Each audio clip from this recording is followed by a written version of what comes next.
Red Larus Familias. Bienvenidos.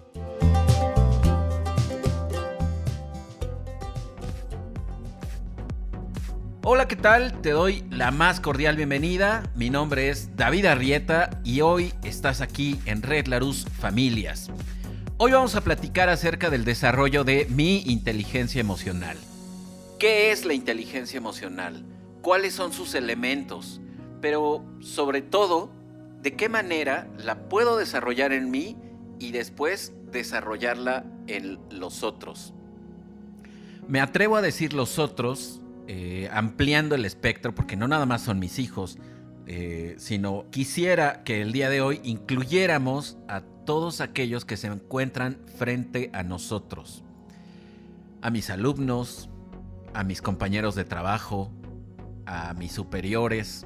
Este tema nos da la posibilidad de no solo hacerlo en una escala jerárquica de arriba hacia abajo, sino influir en todos los sentidos, hacia arriba, hacia abajo, en horizontal, etc. Porque esto se trata de relaciones humanas.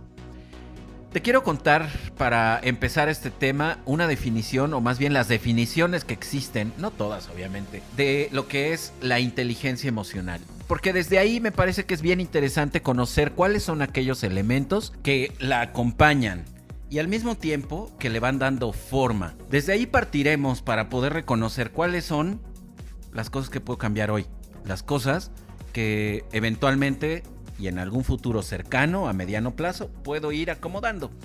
Entonces, empecemos.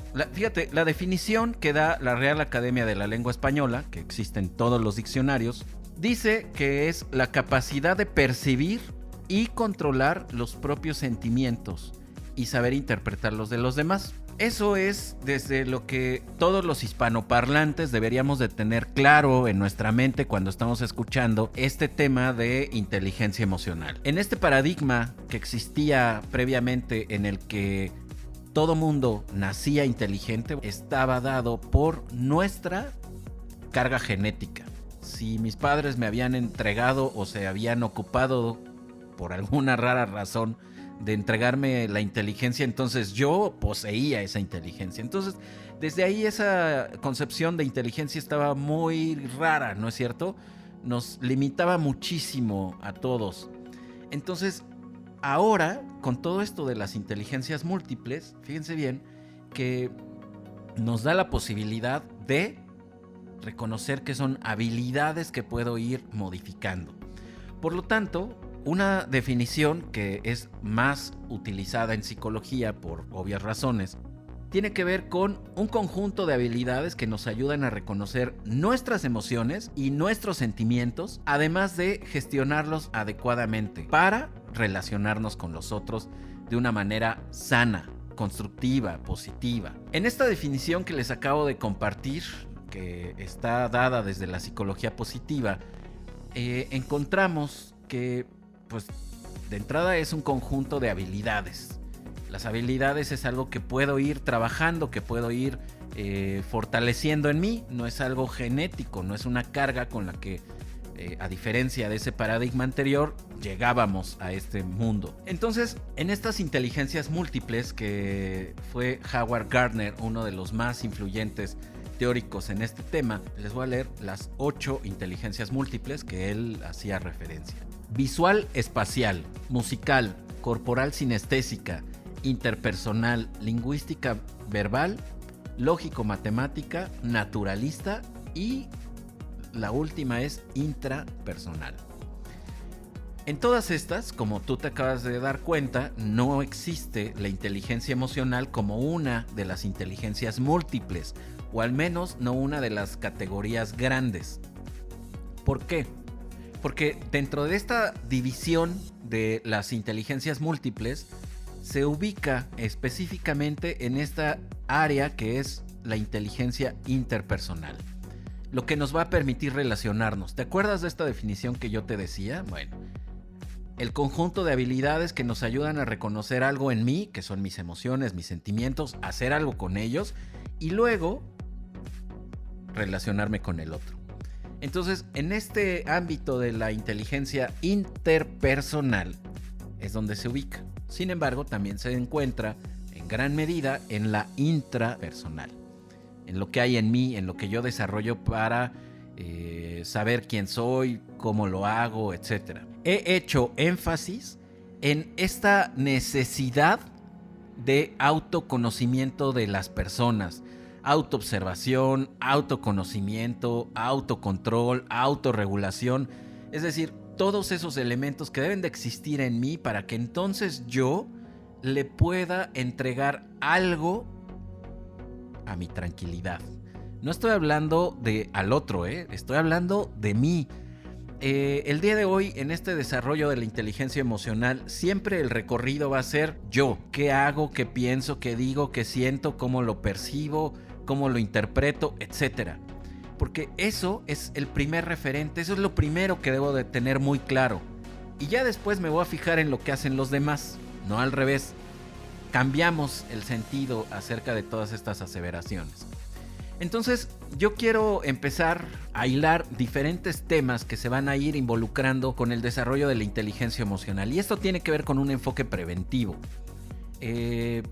También hablaremos ya de una cuestión de atención, de lo que se debe de modificar, etc.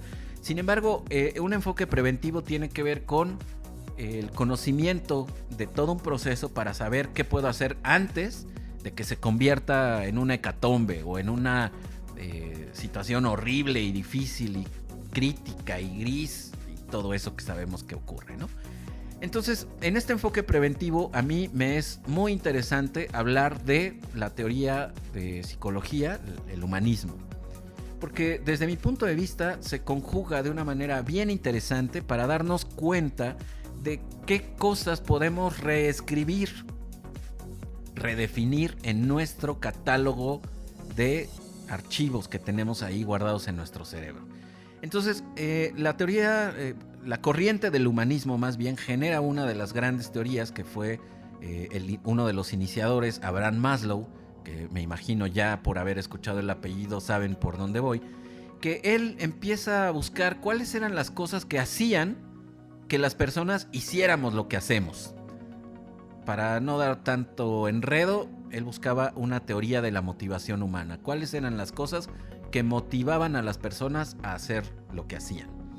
Y entonces él, a partir de la observación y del estudio de las personas, por ahí de el siglo anterior, 1970, 1960, ¿no? Que es cuando él está en este estudio e investigación, se da cuenta que las personas necesitamos cosas. Necesitamos, así literalmente.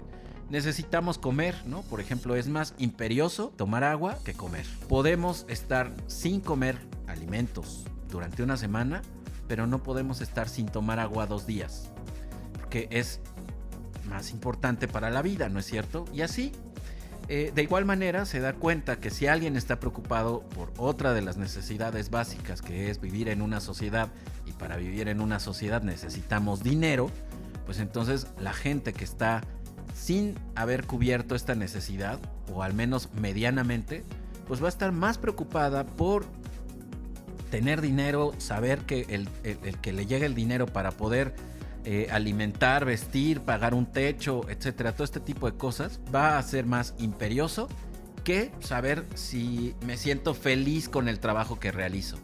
Detenerme a reflexionar acerca de a dónde he trascendido, porque estamos más ocupados de vivir al día de hoy, ¿no es cierto? Lo hemos visto en estos tiempos de cuarentena. Para quienes hemos tenido la fortuna, ¿no? Por la profesión, por el trabajo, por las condiciones de vida que nos hayan tocado o que hayamos elegido voluntariamente, estar en casa. Pero hay quienes no, y ha habido muchas críticas acerca de todo esto. Hay quienes dicen, pero ¿cómo puede ser? No es tan importante. Porque fíjense bien, ¿no? Aquí esta escala de necesidades de la pirámide de Maslow sale a brillar impresionantemente. Están más preocupados por una cuestión económica, porque eso les va a permitir alimentarse, porque eso les permitirá tener dinero para pagar una renta, etcétera, que por una cuestión de salud, de algo que tal vez ellos no alcanzan a entender, no alcanzan a creer, porque están su mente, su voluntad, su juicio está ocupado en cubrir otras necesidades.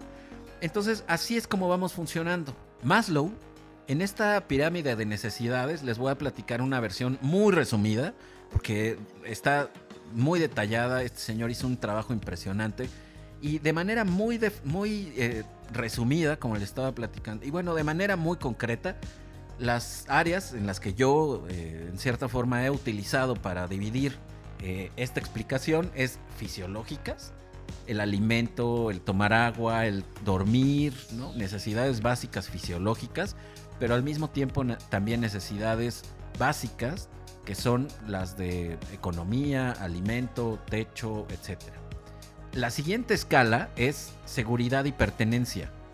Él en su división o en su separación de necesidades habla de una escala psicosocial, ¿no? Aquí yo lo quise dividir para que se viera primero la parte social, que tiene que ver con esta capacidad de sentirme seguro, y luego esta otra necesidad de sentirme protegido y de que pertenezco, que es la siguiente. Después viene la escala de afecto, que es una interior, esta psíquica, ¿no? Esta necesidad de saberme apreciado por los otros. Tal vez no me siento amado en el sentido amplio de la palabra, en un amor romántico, pero sí siento que le caigo bien a los que me saludan. Tengo amigos que me hacen sentir agrado cuando los estoy encontrando. Entonces, todo ello me va a permitir justamente descubrir en qué escala está ocupada mi mente. Porque después del afecto viene una de las más importantes del ser humano, que es la autoestima. Yo no puedo tener un valor, o yo no puedo darme un valor sano, elevado, si no tengo dinero, si no he logrado nada a mis 50 años, si mi familia me odia, ¿no? Si no tengo amigos. Todo lo que acabo de mencionar antes va a ser lo que llegue a un punto en donde esta valoración de mi vida, de mi historia, de mí en general, me permita ponerlo en un lugar sano, correcto. Y esto lo estoy poniendo desde un lugar personal, porque después nos vamos a dar a la tarea de llevarlo a un lugar social. Después de que yo tengo cubierta esta necesidad de autoestima, en donde yo me valoro, yo me quiero, yo tengo una imagen correcta y certera de mí, ¿no? Real, me veo al espejo y digo, pues no eres un Adonis, no eres un Brad Pitt, pero tampoco estás de la chancla, ¿no? No eres el monstruo que no le gusta a nadie, ¿no? Decía mi abuela, pues siempre para un rotito hay un descosido, entonces tú ni te preocupes, ¿no? Pero si yo no he terminado de agregar todos esos elementos a mi pensamiento, entonces mi autoestima está baja. Pero cuando yo ya los tengo, entonces me puedo fijar en la siguiente etapa, que es la autorrealización. Yo me siento complacido con lo que he logrado con mi vida, ¿no? Yo veo a mis hijos y entonces me siento contento porque él está sano, va a la escuela, pues me alcanza para darle de comer a mis hijos. Tal vez si me doy muy bien, pues ya les compré una casa, o al menos tengo para rentar un hogar digno, ¿no? Y entonces todo eso se va formando en nuestra psique, ¿no? En nuestro interior, para constituirnos como personas y por lo tanto para llevar la atención a todos estos lados. Maslow y toda la corriente humanista dicen que el ser humano llega al mundo para trascender. El fin máximo de todas las personas es trascender. ¿Qué es trascender? Traspasar esta barrera física que tenemos, ir más allá de esta barrera corporal. Por lo tanto, me imagino tú habrás escuchado en algún punto este refrán de planta un árbol, ten un hijo, escribe un libro para poder trascender. Pues es justamente eso, porque con un libro ya no necesito yo estar ahí a tu lado para que entonces tú sepas cómo pensaba. O incluso esto que estamos haciendo, ¿no? Yo estoy pasando esta barrera física, estoy grabando mi voz, y entonces tú, en el lugar en el que te encuentres, te estás dando la oportunidad de saber qué es lo que yo opino después de lo que he leído, lo que he investigado, lo que he atendido con pacientes en clínica, etc. Entonces, todos buscamos esto, todos los que tengan hijos, pero también los que no tienen, ¿sabes? Ya trascendieron, porque tal vez hicieron un pie impresionante, ¿eh? Fueron las mejores cocineras, o simplemente tuvieron un gesto de amabilidad con aquella persona que no lo esperaba y se pasó ese momento, ¿no? Ayudaste a alguien que se cayó en la calle y entonces le sonreíste y le dijiste, ¿estás bien? Y para él eso le cambió la vida, ¿no? No nada más el día, la vida, porque entonces se dio cuenta que alguien desinteresadamente era capaz de ayudarle y además de sonreírle. Entonces, eso significa que ya trascendemos. ¿Te das cuenta qué fácil es trascender? Entonces, lo estoy poniendo en estos ejemplos porque quiero y es bien interesante y necesario reconocer que todo el tiempo, todo momento estamos cubriendo estas necesidades. Es esto que es mi dinero, por decirlo, ¿no? Pues si yo tengo una cuenta en el banco con muchos billetes, pues me da cierta tranquilidad, entonces ya puedo pensar en lo que sigue. Y así es la vida en general, así es nuestra psique. Pero aquí hay varias cosas que debemos de reescribir para que entonces tenga sentido lo que voy a platicar más adelante. Ellos en el humanismo decían que todas las personas somos únicas e irrepetibles, que todas las personas somos potencialmente buenas y tendemos al crecimiento, que cada persona es capaz de ofrecer su propia respuesta, por lo tanto es capaz de crear algo propio. Al mismo tiempo, todas las personas somos capaces de relacionarnos y de amar. Y otro punto que también es importantísimo, todo ser humano tiende a la trascendencia, ya te lo había platicado. Entonces, estos puntos son bien interesantes porque desde ahí yo debo empezar a ver a las personas en base a sus necesidades, no en base a sus conductas. No es emitir un juicio de lo que hacen, sino empezar a ver a las personas por lo que son. Son únicas e irrepetibles. Son potencialmente buenas. Podríamos entrar en grandes discusiones y disertaciones acerca de cuestionar y poner en duda todo esto. Pero por eso es que yo hago una diferenciación de la conducta, es decir, lo que aprendemos a hacer, y la otra que es como venimos constituidos, esta psique, esta construcción humana, ¿no? Entonces, desde ahí vamos a ir reconociendo cuáles son los puntos de partida para las emociones. ¿Por qué? Cuando yo tengo cubiertas las necesidades, ¿qué crees? Voy a empezar a experimentar emociones de agrado. Esas que saben rico, aquellas que me hacen sentir a gusto. Para mí es importante evitar calificarlas como positivas o negativas, ¿sabes? El meterlas en estos lugares nos lleva a pretender o tener esta idea de que las podemos evitar o que de alguna manera podemos hacer algo para no tenerlas, o incluso en algún punto buscar la manera más loca de evitar tenerlas. Y pues déjenme decirles que las emociones son inherentes al ser humano, es decir, es como nuestra sombra, no podemos despegarnos de ella, ¿no? Viene aquí con nosotros. Entonces, ¿eso qué significa? Cuando yo tengo necesidades cubiertas, empezaré a experimentar emociones de agrado. Voy a poner un ejemplo. Si yo sé que mañana es quincena, ¿tú crees que voy a estar preocupado? Sé que hoy tal vez voy a comer poco, tal vez voy a estar en la raya porque ya casi se me acaba el dinero, pero mañana me pagan. Entonces eso, cuando yo pienso en que mañana ya voy a tener dinero de nuevo, ¿qué es lo que pasa en mí? Empieza a generarse esta tranquilidad, ¿no? Este saberse cubierto de alguna manera, porque ya trabajaste y porque ya ahí viene el intercambio por tu esfuerzo, por tu sabiduría, por tu conocimiento, etcétera, ya viene. Entonces, eso me pone en un lugar de agrado, ¿no es cierto? Pero ¿qué tal que sabes que ni mañana, ni pasado mañana va a llegar dinero?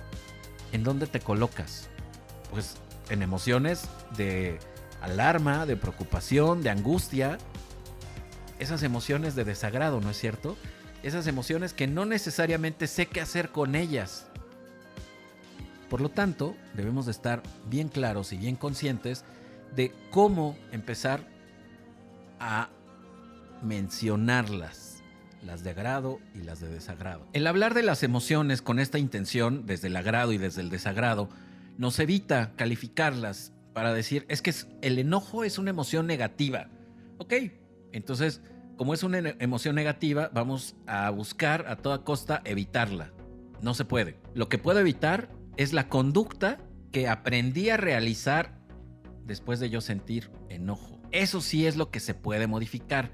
Aquello es ya gestión de emociones. En este punto me parece importantísimo hablar acerca de la definición de lo que es una emoción. Una emoción es algo muy concreto. Es la respuesta fisiológica a un estímulo. Puede ser externo o puede ser interno. Eso significa que como organismo estamos dando una respuesta a algo que pensé o algo que pasó afuera de mí. A lo mejor un perfume, tal vez una imagen, tal vez una voz. Toda esa información que llega a partir de esos 5 sentidos me va a generar conexión con una emoción. Pero también desde lo interno, desde lo que pensamos. Es decir, cuando yo me acuerdo o estoy imaginando en el ejemplo este que yo te decía, mañana me llega el dinero. Qué tranquilo, porque de verdad pues, me voy a poder comprar mis chocolates, voy a poder pagar mis deudas, voy a pagar la colegiatura, voy a hacer esto, voy a hacer lo otro. Y entonces esta emoción en mí, por esos pensamientos, se genera muy claramente. Y luego viene esta definición de lo que es el sentimiento, que voy a utilizar esto que acabo de decir. El sentimiento es la conjugación de la emoción más el pensamiento. Eso significa que voy a poner alegre como la emoción, ¿no? Lo que ocurre en mí como cuerpo, como organismo es alegría. Y luego el sentimiento es lo que yo voy a hacer con todo esto, que se conecta con el recuerdo de cuando me regalaron mi primera bicicleta, ¿no? O se conecta con el recuerdo de haber escuchado una voz parecida a la de mi abuelita que tal vez ya no se encuentra con nosotros. Todo ese tipo de recuerdos se va a ir a esta conjugación de palabra. Alegre, alegría. Enojo, enojado. Triste, tristeza, triste. Entonces, en esta definición, ¿no? En esta separación de lo que es la emoción y de lo que es el sentimiento, nos debe quedar bien claro que no son sinónimos, no las podemos utilizar indistintamente. Emoción es una cuestión fisiológica, literal, nada más. Sentimiento es esa emoción, esa respuesta fisiológica más mi pensamiento. Y después de ello viene las conductas que yo aprendí a realizar cuando tengo un sentimiento. Lo voy a explicar de una manera más detallada. Yo de repente, sin saber cómo, siento la necesidad de gritarles. Y es que cuando me detengo a pensar, ¿por qué grito cuando estoy enojado? Pues es que así se ponía mi mamá, ¿no? O así se ponía el maestro del colegio. Entonces, no se trata de que sea bueno, malo, ni positivo, ni negativo. Se trata de que yo encontré un referente de que cuando alguien está gritando, me dice, es que estoy enojado, por eso grito. Que cuando alguien empieza a manotear y empieza a levantar la voz y tal vez usando groserías, y le pregunté, oye, ¿por qué te pones así? La primera respuesta fue, es que me sentía muy frustrado. No sé, estoy poniendo un ejemplo, no estoy diciendo verdades, simplemente estoy hablando de maneras en las cuales aprendemos a externar nuestros sentimientos. Entonces, desde ahí, en este armado de todo lo que te acabo de platicar, debemos de tener bien claro la estructura de esto que estoy hablando. Primero, debo de saber nombrar lo que me está ocurriendo. Debo de tener muy claro cuál es el nombre de lo que existe en mí. ¿Una emoción? Bueno, ¿una emoción qué es? Pues una respuesta fisiológica, sí, pero ¿cuál es el nombre? Pues es que no estoy seguro si sea tristeza o sea añoranza. Ok, ¿cuándo te has metido a buscar la definición? No, nunca, David. Perfecto. Abre por favor el diccionario, métete en este momento a buscar la definición de esa palabra que tal vez crees que es, pero no estás seguro, para entonces de ahí poder diferenciar. Luego, debo de darme cuenta con qué recuerdo se está vinculando esa emoción, porque eso es lo que me va a dar una pauta para reconocer cuáles son las conductas que tengo después de sentir, ¿no? Después de este sentimiento. Nos han enseñado mucho que a las emociones se les controla, se les maneja, se les hace quién sabe qué tantas cosas. Para mí es una cuestión de digestión, de gestión, de acomodarlas en otro lugar, de procesarlas. Esto que yo te acabo de comentar es el inicio del proceso. Ponerle nombre, saber con qué se relaciona y luego saber cuáles son las conductas que hasta el momento y al día de hoy llevo y pongo en práctica. Entonces, desde este lugar es bien importante y necesario que yo me dé a la tarea de empezarlas a modificar, pero no las emociones, las conductas. ¿Por qué cuando yo me enojo grito? ¿Será que es la única respuesta que se tiene humanamente ante el enojo? No, fíjate que yo he visto a alguien que está súper enojado, así que se lo lleva el tren, como decimos popularmente, y que sí grita, pero nunca ofende. Que cuando ya lo está rebasando, se cambia de sala y te dice, dame un minuto, necesito respirar. Y entonces se sale de la habitación, da 2 vueltas, respira y regresa. Pero, pues qué loco. Y entonces siempre hemos tenido otros ejemplos de conductas, de qué hacer con el enojo. Pero a veces nos parecen tan fuera de sí, ¿no? O sea, tan raras que no las ponemos en práctica. Sin embargo, utilizamos las que menos resultados nos entregan. ¿Te acuerdas que al principio de esta conversación yo te platicaba que la inteligencia emocional es lo que nos va a permitir relacionarnos sanamente? Bueno, es justo esto. Imagínate que tú tuvieras un repertorio de conductas que te permitiera no solamente gritar, no solamente ponerte a llorar, no solamente angustiarte, no solamente sentir esta sudoración en las manos, que te permitiera hacer algo con todo esto de manera individual para que luego lo pudieras platicar con los otros. Que después de la inteligencia emocional está la comunicación, ¿no? Que fue el podcast anterior. Entonces, desde ahí yo requiero darme cuenta y hacerme a la idea de que necesito agregar conductas diferentes de respuesta a mis emociones.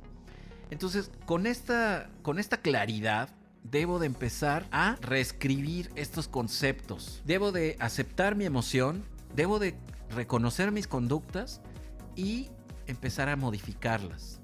¿Por cuáles, David? A ver, dime cuáles son las conductas que yo debo de cambiar. Eso cada quien lo decide, porque en cada familia nos enseñaron cosas distintas. Porque de acuerdo a su personalidad se sentirá más cómodo con unas que con otras. Entonces, aquí a lo que yo te invito es a que empieces a observarte y luego empezar a observar a los que están alrededor tuyo. Porque ellos los vamos a utilizar como espejos. Cuando yo me enojo, híjole David, ni siquiera me he dado cuenta qué hago. Pregúntale a los otros. Y ahí te la van a decir así clarita. No, hombre, cuando tú te enojas eres una fiera. O sea, ni quiero estar cerca de ti. Es más, ¿ya te estás enojando? Vete de aquí, por favor. Y entonces ahí yo me voy a dar cuenta qué hago con mi enojo. ¿Qué hago cuando estoy alegre? ¿Qué hago cuando estoy tranquilo? ¿Qué hago cuando estoy angustiado? Aquí es bien importante que no nada más hablemos de las emociones de desagrado. Hablo de las emociones de desagrado porque es más fácil reconocerlas, porque al final es lo primero que aventamos. Sin embargo, cuando pensamos en las emociones de agrado, va a ser igual de complicado. Sin embargo, ahí les tenemos un trabajo más elaborado. Ya les hemos puesto más fibra a ese trabajo, porque pues, ¿cómo no compartir emociones de agrado, ¿no? Entonces, reconocerlas, gestionarlas, aceptarlas. Y hay 3 puntos que yo te decía ya en la parte de empezar a cambiarlo. Necesitamos. En el podcast de comunicación yo hablo de la suposición y hoy quiero retomarlo. Porque las emociones, la única manera que tenemos para saber qué emoción tiene el otro es observando. Eso significa interpretando. ¿Pero de verdad es la única, David? Pues no, definitivamente.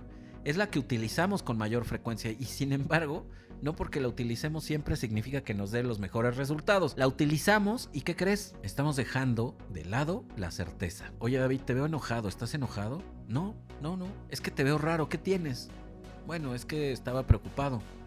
Entonces, ¿esa es tu cara de preocupación? Sí, órale, parece enojado. Entonces, cuando ya me dice que está preocupado, pues entonces sé que me puedo acercar y que puedo tener una conversación y que él me hable de su preocupación y buscar alternativas. Pero si él me dice, o si yo me quedo en esta interpretación de está enojado, yo no me voy a acercar, porque yo no sé qué hacer con el enojo. Y cuando yo estoy enojado, lo primero que hago es mandar a volar a todos, ¿no? Y ofender y gritar. Entonces mejor ni me acerco, porque qué tal que pues, salgo perdiendo. Entonces, la primera estrategia para cambiar estas conductas es preguntar. Evitar suponer y al mismo tiempo evitar interpretar. Si no pregunto, interpreto. Y si yo empiezo a interpretar, ¿qué crees? Me equivoco. Hay el 90 y muchos % de riesgo de equivocarte cuando supones. Aunque a ti te parezca, no, David, mira, no me lo puedes decir porque mi mamá siempre ha sido así. Mi mamá, siempre que se enoja, hace esa cara y estoy 100% seguro. Pregúntale, de verdad, pregúntale. ¿Cuál es la diferencia entre enojo y la otra palabrita que utilizamos que es ira? ¿Cuál es la diferencia o cuál es el punto en el que se transforma en desesperación? ¿Te has dado cuenta? ¿Le has preguntado? No, David ni sabe. Ah, bueno, pues entonces enséñale, ¿no? Hagámonos partícipes todos de esta interacción para que desde ahí vayamos construyendo algo mejor, mejores relaciones. Otro de los ejercicios que es bien importante es aprender a reflejar el sentimiento. Cuando yo me pongo frente a otra persona, ¿no? Y yo me siento enojado, ¿qué crees que el otro piensa de mí?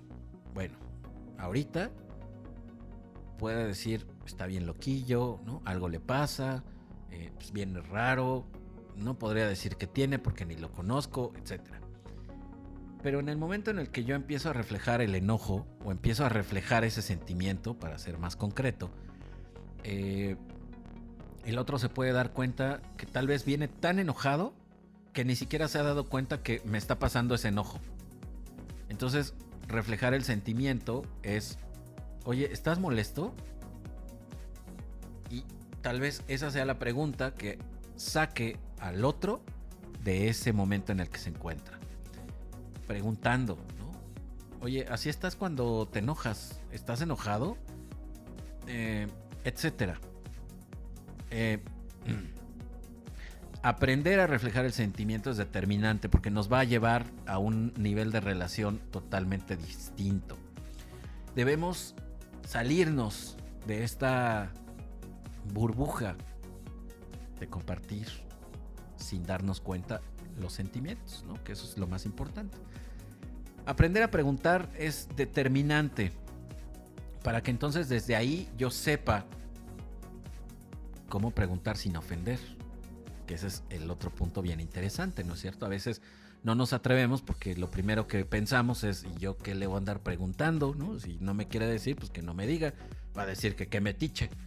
Pero no, cuando ya estamos hablando de relaciones cercanas, aquí obviamente si yo veo a alguien en la calle con un gesto, pues digo, pues ojalá lo acomode y que le vaya muy bien, ¿no? Y ya, y se va él en su camino y yo en el mío. Pero aquí yo estoy hablando de relaciones interpersonales, con el que me siento a un lado en el trabajo. Tal vez acaba de llegar, ¿no? Y lo veo que está raro, pero ni siquiera sé qué tengo. Pero tampoco le puedo andar preguntando porque pues es el nuevo, ¿no? Ni confianza nos tenemos. ¿Qué pasaría si empezaras a parafrasear? Oye, a ver, lo que estás diciendo es...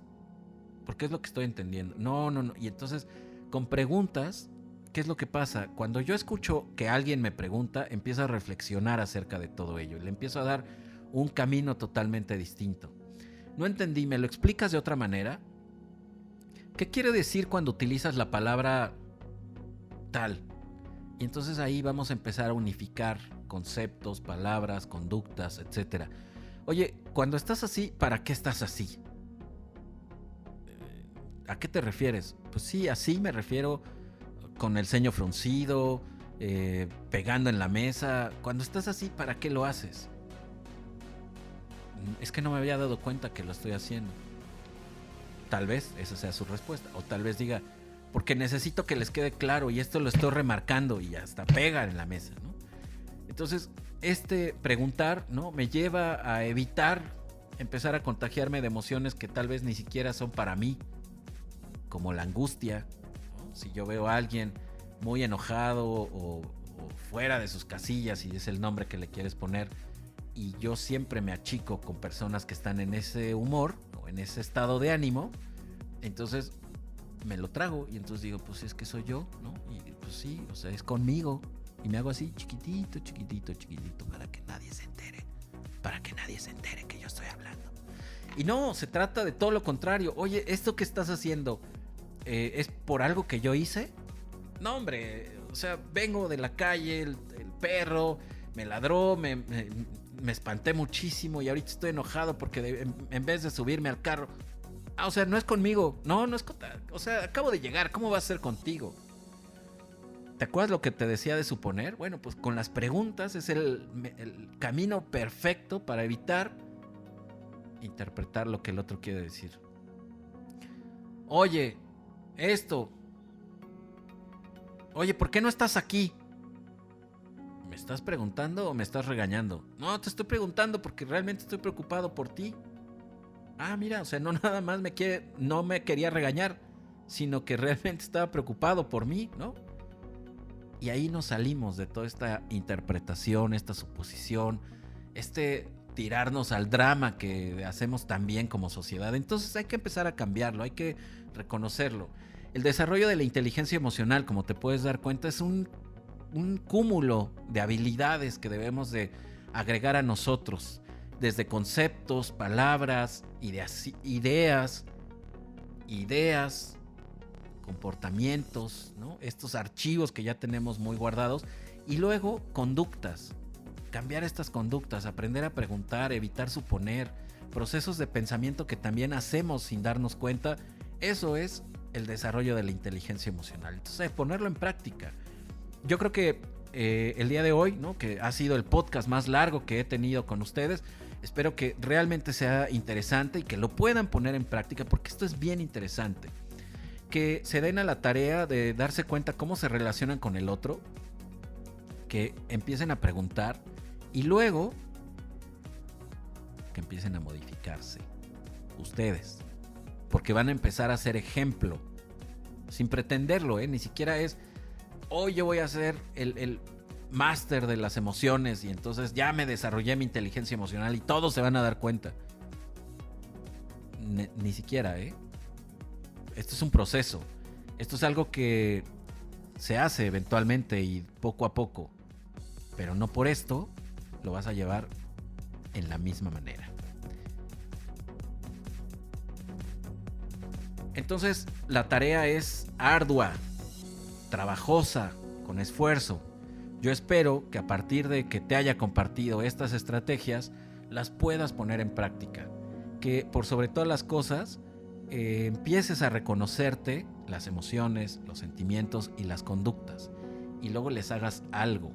Por hoy llegamos al final, me despido. Muchas gracias por tu atención, por tu compañía y por permitirme estar ahí en donde estés a tu lado. Y te quiero recordar que si tú tienes alguna pregunta, quieres ahondar más en alguno de los temas que converso en estos podcasts y quieres tener una guía diferente, escríbeme un correo de arrieta@red-larouse.com.mx y por favor pregúntame, que para eso estamos. Mi nombre es David Arrieta y te espero en nuestro siguiente podcast. Por lo pronto me despido, te dejo un abrazo, hasta pronto.